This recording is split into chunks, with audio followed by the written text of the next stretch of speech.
এত বছর পরে ফাইনালি আমার মনে হলো এবার একটু স্কিন কেয়ার করা দরকার। আসলে কথাটা সেখানেও না, আমার হাতে অল্প টাকা চলে এসেছিল, কারণটা সেটাই। তো তৎক্ষণাৎই আমি পার্পল থেকে কিছু প্রোডাক্ট অর্ডার করে দিয়েছিলাম। প্রথমেই নিয়েছিলাম গুড ভাইবসের একটা সানস্ক্রিন। এই প্রোডাক্টটার ভিডিও বেশ কিছুদিন থেকে আমার কাছে আসছিল, তো ভাবলাম চলো একবার ট্রাই করেই দেখা যাক। দেন নিয়েছিলাম ডার্মাকোর একটা ফেস ওয়াশ। এটার মধ্যে 2% নায়াসিনামাইড আছে, আর নায়াসিনামাইড নাকি আমাদের স্কিনটাকে খুব ভালো করে রিপেয়ার করে।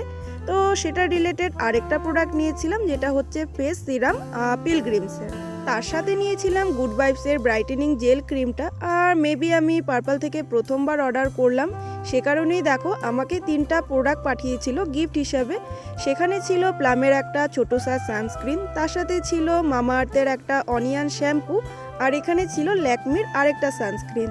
তো যাই হোক, প্রোডাক্টগুলো আমার হাতে চলে এসছে, এখন শুরু হবে পুরো দমে স্কিন কেয়ার।